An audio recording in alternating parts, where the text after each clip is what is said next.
ಸಮಾಜದ ಎಲ್ಲ ವರ್ಗವನ್ನು ಗುರಿಯಾಗಿಟ್ಟುಕೊಂಡು 1 kgಗೆ 29 ರೂಪಾಯಿನಂತೆ ಅಕ್ಕಿ ವಿತರಣೆ ಮಾಡುವಂಥ ಯೋಜನೆ ಅಂದರೆ ಭಾರತ್ ಅಕ್ಕಿ ಯೋಜನೆಗೆ ಸಾಕಷ್ಟು ಒಂದು ರೀತಿ ನಿರೀಕ್ಷೆಗೂ ಮೀರಿದ ಒಂದು ಪ್ರತಿಕ್ರಿಯೆ ವ್ಯಕ್ತವಾಗಿದೆ ಹೇಳ್ಬೋದು. ಮೈಸೂರಿನಲ್ಲಿಯೂ ಕೂಡ ಕಳೆದ 2 ವಾರಗಳ ಹಿಂದೆ ಭಾರತ್ ಅಕ್ಕಿ ಒಂದು ವಿತರಣೆಗೆ ಒಂದು ಚಾಲನೆ ನೀಡಲಾಯಿತು. ಅಂದಿನಿಂದಲೂ ಕೂಡ ಮೈಸೂರಿನಲ್ಲಿ ಒಂದು ಭಾರತ್ ಅಕ್ಕಿಯನ್ನು ಕೊಂಡುಕೊಳ್ಳೋದಕ್ಕೆ ಜನರು ಮುಗಿಬೀಳುತ್ತಿದ್ದಾರೆ. ಇಂದು ಕೂಡ ಮೈಸೂರಿನ 4 ಸ್ಥಳಗಳಲ್ಲಿ ಭಾರತ್ ಅಕ್ಕಿಯನ್ನು ವಿತರಣೆ ಮಾಡೋದಕ್ಕೆ ಮುಂದಾಗಿದ್ದಾರೆ. ಮೊದಲನೇದಾಗಿ ಮೈಸೂರಿನ ಹೃದಯ ಭಾಗದಲ್ಲಿರುವಂತಹ ಅಗ್ರಹಾರ ವೃತ್ತದಲ್ಲಿ ಭಾರತ್ ಅಕ್ಕಿ ವಿತರಣೆಗೆ ಒಂದು ಚಾಲನೆ ನೀಡಲಾಯಿತು.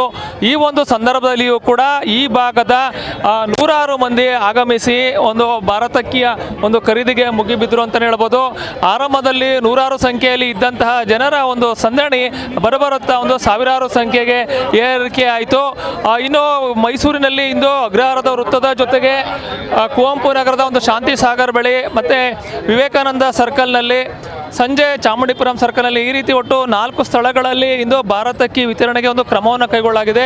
ಎಲ್ಲೆಡೆಯೂ ಕೂಡ ಇದೇ ರೀತಿ ಭಾರತ್ ಅಕ್ಕಿಯನ್ನು ಕೊಂಡ್ಕೊಳ್ಳೋದಕ್ಕೆ ಜನರು ಮುಗಿಬೀಳ್ತಾ ಇರೋದ್ರಿಂದ ಎಲ್ಲೆಡೆಯೂ ಕೂಡ ಒಂದು ಜನಸಂದಣಿಯೇ ಕಂಡು ಬರ್ತಾ ಇದೆ. ಪೊಲೀಸರು ಕೂಡ ಈ ಒಂದು ಸ್ಥಳಗಳಲ್ಲಿ ಆಗಮಿಸುವ ಮುಖಾಂತರ ಜನರ ಒಂದು ನಿಯಂತ್ರಣಕ್ಕೂ ಕೂಡ ಮುಂದಾಗಿದ್ದಾರೆ. ಅಷ್ಟರ ಮಟ್ಟಿಗೆ ಮೈಸೂರಿನಲ್ಲಿ ಭಾರತ್ ಅಕ್ಕಿಯನ್ನು ಕೊಂಡುಕೊಳ್ಳೋದಕ್ಕೆ ಒಂದು ಜನರು ಕೂಡ ಮುಗಿಬೀಳ್ತಾ ಇರುವಂಥ ದೃಶ್ಯ ಎಲ್ಲೆಡೆ ಕಂಡು ಬರ್ತಾ ಇದೆ. ಯಾಕಂದರೆ ಆರಂಭದಲ್ಲಿ ಇವರು ಹೇಳಿದಂತೆ ಮುಂದಿನ ದಿನಗಳಲ್ಲಿ ಎಲ್ಲ ಕಡೆಯಲ್ಲಿಯೂ ಕೂಡ ಈ ಭಾರತ್ ಅಕ್ಕಿ ಸಿಗುತ್ತೆ ಅನ್ನೋ ಒಂದು ಆಶ್ವಾಸನೆ ನೀಡಿದರು. ಆದರೆ ಇನ್ನೂ ಕೂಡ ಅದು ಸಾಧ್ಯ ಆಗಿಲ್ಲ.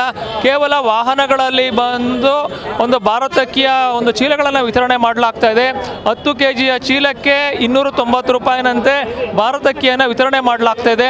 ಇದೇ ಒಂದು ಅಕ್ಕಿಯ ಗುಣಮಟ್ಟವು ಕೂಡ ಅತ್ಯುತ್ತಮವಾಗಿ ಇರುವ ಒಂದು ಕಾರಣದಿಂದಾಗಿ ಜನರು ಕೂಡ ಒಂದು ನೂಕುನುಗ್ಗಲಿನ ನಡುವೆ ಒಂದು ಅಕ್ಕಿ ಖರೀದಿಗೆ ಮುಗಿಬೀಳ್ತಾ ಇದ್ದಾರೆ. ಒಟ್ಟಾರೆಯಾಗಿ ಕೇಂದ್ರ ಸರ್ಕಾರ ಒಂದು ಎಲ್ಲ ವರ್ಗದ ಜನ ಅಂದರೆ ಬಡವರು, ಮಧ್ಯಮ ವರ್ಗ, ಶ್ರೀಮಂತ ವರ್ಗ ಅಂದರೆ ಎಲ್ಲ ವರ್ಗಗಳನ್ನು ಗುರಿಯಾಗಿಟ್ಟುಕೊಂಡು ಅತ್ಯುತ್ತಮ ಗುಣಮಟ್ಟದ 1 kg ಅಕ್ಕಿಗೆ 29 ರೂಪಾಯಿನಂತೆ, 10 kg ಬ್ಯಾಗ್ನ ಒಳಗೊಂಡಂತೆ 10 kg ಬ್ಯಾಗ್ಗೆ 290 ರೂಪಾಯಿನಂತೆ ಒಂದು ಮಾರಾಟವನ್ನು ಮಾಡ್ತಾ ಇದೆ. ಈ ಅಕ್ಕಿಯನ್ನು ಕೊಂಡುಕೊಳ್ಳೋದಕ್ಕೆ ಜನರು ಕೂಡ ಭಾರಿ ಸಂಖ್ಯೆಯಲ್ಲಿ ಆಗಮಿಸಿ ಅಕ್ಕಿ ಕೊಂಡುಕೊಳ್ತಾ ಇರೋದು ಎಲ್ಲೆಡೆಯೂ ಕೂಡ ಕಂಡು ಬರ್ತಾ ಇದೆ. ಭಾರತ್ ಅಕ್ಕಿಯ ಒಂದು ಕೊಂಡುಕೊಳ್ಳೋದಕ್ಕೆ ಜನರಿಂದ ಉತ್ತಮ ಪ್ರತಿಕ್ರಿಯೆ ವ್ಯಕ್ತವಾಗ್ತಾ ಇದ್ದು, ಒಂದು ಆಯಾಯ ಬಡಾವಣೆಗಳ ಒಂದು ಪ್ರಮುಖ ವೃತ್ತಕ್ಕೆ ತೆರಳಿ ಒಂದು ಅಕ್ಕಿಯ ವಿತರಣೆಗೆ ಮುಂದಾಗ್ತಾ ಇರುವಂಥ ದೃಶ್ಯಗಳು ಕಂಡು ಬರ್ತಾ ಇದೆ. ಇಂದು ಕೂಡ ಮೈಸೂರಿನ 4 ಸ್ಥಳಗಳಲ್ಲಿ ಭಾರತ್ ಅಕ್ಕಿಯನ್ನು ವಿತರಣೆ ಮಾಡಲಾಗ್ತಾ ಇದ್ದು ಎಲ್ಲೆಡೆಯೂ ಕೂಡ ಜನ ಮುಗಿಬಿದ್ದು ಭಾರತ್ ಅಕ್ಕಿ ಖರೀದಿಯಲ್ಲಿ ತೊಡಗಿರುವಂಥ ದೃಶ್ಯ ಕಂಡು ಬಂತು.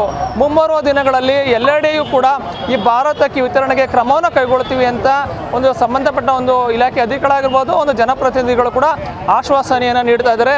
ಇದು ಮುಂಬರುವ ದಿನಗಳಲ್ಲಿ ಯಾವ ರೀತಿ ಲಭ್ಯವಾಗುತ್ತೆ ಅನ್ನೋದನ್ನ ಕೂಡ ನಾವು ಕೂಡ ಕಾಯ್ದು ನೋಡಬೇಕಾಗುತ್ತೆ. ಕ್ಯಾಮ್ರಾ ಪರ್ಸನ್ ಉದಯ್ ಜೊತೆ ರಂಗಸ್ವಾಮಿ, ನ್ಯೂಸ್ 1 ಕನ್ನಡ, ಮೈಸೂರು.